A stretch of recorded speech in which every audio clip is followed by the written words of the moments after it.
All right. So I'm still trying to get the harness to play nice with the 9B model and that script. But in the meantime, let's talk about testing different models, right? And how building your environment means you don't necessarily need the smartest, most premier model to get repetitive work done. As I've played around with these different models, I've learned that the Chinese models, especially the cheaper ones like Deepseek and Kimi and GLM, are more than good enough to get like 90 to 98% of the stuff I need done. Mostly what I need done is systems automation, the occasional script, the occasional personal website, a way for me to interact with APIs and chain different services together. And for those use cases, these models are more than sufficient. You don't got to drop $100 a month if you don't want to. But, you know, Opus is still nice to play with, though. There's some stuff Opus can definitely do that these models cannot do. But let's see what these models can actually do. I think you'd be surprised by how performant they actually are, especially once you give them access to an actual environment to mess around in. In our last video, I showed you how you could use Proxmox and open code to create virtual infrastructure. First, you expose your Proxmox API keys. Then you create an environment for your agent, you know, whatever that agent is running as its inference, whether that's Deepseek, Claude, OpenAI, you know, whatever backend provider. It doesn't matter as long as your environment itself is set up correctly. And then I kind of showed you an example environment and gave you the source code to that, right? Let's talk about that environment some more. Our environment has an agents.md. That agents.md basically tells the agent where to look inside of this folder for the scripts, where to put the bugs, where to put the improvements, and how to run the script. It has a readme.md. The readme.md includes some usage and troubleshooting step for the agent and for the human. So it's kind of like dual purpose. We have a .m.example that's included there in case there is not a .env. The agent is instructed to use that .m.example to create a working environment file. And we're going to use that environment to test and confirm various large language models and see which ones can perform various sysadmin tasks, right? I think you'd be surprised by how performant some of these models are, especially for what they cost. So again, in summary, we will be using open code and various agents to call a script to create virtual infrastructure. We'll see how well it does that. After it's created a virtual infrastructure, we'll have it do raw SSH commands to configure that virtual infrastructure to reach a certain state. And then after that, we're going to rate the total tokens and cost from these different models. All right. Let's go ahead and get started with the testing. We have Deepseek v4 Flash loaded up. Current rate, I think, is like 30 cents a million tokens or something like that. And let's see if we can get it to load the Proxmox CLI. So read the agents.md and readme.md and load the Proxmox CLI. Seconds.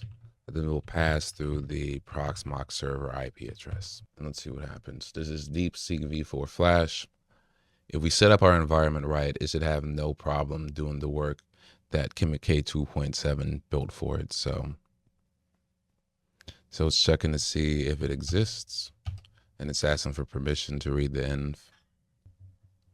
Now it's looking for the right Python version. We'll be back when it's done. So we asked it to do a quick API check to confirm the backend was reachable. It is. And that took us 12K tokens and 0 cents. So not too bad. Let's give it its first challenge. A Debian LXC called Deepseek test. I told it to spin up a container using a static IP, mostly because I wanted to SSH into it afterwards. And then I told it to SSH into that container and get Docker installed afterwards. All right, so this is a 2-stage test. Can it use my script to create the container? And then afterwards, can it SSH into the container and configure it properly? And then we'll see how much that costs us. And we'll see if Opus, well, I'm pretty sure Opus can get this done no problem, right? I've seen videos of people connecting Opus to old Macs and getting it to restore them from BIOS. Like crazy stuff, right? Crazy stuff. And we are back with some interesting findings. It was able to do it, right? Deepseek V4 Flash. Total spin right now is about 20 cents. So not too bad. It did run into some issues, so I'm having it fix that Python script, and the updated version will be uploaded with this video. Right, I'm having it add SSH keygen to the script so that it can generate SSH keys and pass it through to the LXC so that SSH authentication is a little bit easier for you, right? All the same, it got it done for about 20 cents total. Took it about 100,000 tokens. Let's see how well Opus gets it done once Deepseek is done configuring this, right? What I'm trying to send home is that you don't have to drop tremendous amounts of money to use this stuff to get things done. And if you are going to use AI in your home lab, you're going to want to rely heavily on scripts, because scripts provide you a way to repeat your work and kind of self-document the stuff you're trying to get done. Scripts also provide hard guardrails for the AI, right? If you have a script to get something done, you have a guaranteed repeatable output, and then the AI gets discretion on when it runs that script and whether or not it should act based on the outputs of that script, right? Versus you just telling the AI, hey, try to get this virtual machine spun up. That's a lot of leeway for it to get it spun up. Where is it going to get the ISO from? How much storage is it going to give it? How much RAM does it give it by default? All right. You could try to make all of that defined inside of a markdown file. I find markdown files are only as good as the AI that reads the file versus a script that is going to give you guaranteed deterministic output. And then the AI just has to run that to get that output. It leaves the AI thinking rather than doing. So it went ahead and updated the script, and it also created the virtual machine or container. I already went ahead and logged into the container. On the container, you can see Docker PS. So it completed that task. Let's go ahead and start a new session, and it'll switch our model to Claude 4.8 via OpenRouter. We'll just go with the default, default Claude thinking level. And then we'll give it the same challenge. We'll tell it to read the agents.md and readme.md and create a Debian LXC container 106 with IP 151-24 with password gateway, and let's set the DNS to 1.1.1. Right, when done, get Docker installed, copy to the local pub key. So let's see if Claude 4.8 can use that CLI, right? Let's see what it does here. And already Claude has cost us 29 cents. It hasn't even finished the task, right? Notice though that the CLI is keeping our token spend very low, right? We're only at 30 or 40K tokens, and it's already creating the virtual machine. Let's see. Did I tell it to give it a specific name? One good thing is that Claude will stop and ask you questions about the config, right? And confirm. Note that Deepseek did not do that. I just gave it the settings, and Deepseek kind of just made a bunch of assumptions, whereas Claude stopped and asked me a few questions. And it looks like it created the container at 106 right there. It got pub key up and running without us intervening. And now let's see if we can get Docker installed. And it is done. So Claude claims that it created the LXC container. I can see that it did. All right. Let's see. Password has been set to temp@pass. We're testing to confirm that. Storage is on local LVM, and Docker should be installed. And there we go. We're logged in, and we should be able to run a Docker PS. And boom, there we go. We just have our Docker container configured. So this is pretty easy stuff for AI agents. I feel like agents like Claude and Deepseek are really good coding agents. It makes managing systems trivial for them. Total cost for this run through Claude was $1.23. Total cost through Deepseek was 44 cents. So that is a 2 to 3 times different for the same task.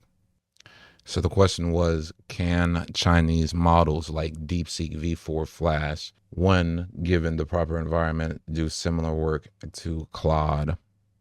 The answer is yes, especially when it comes to managing servers or systems, right?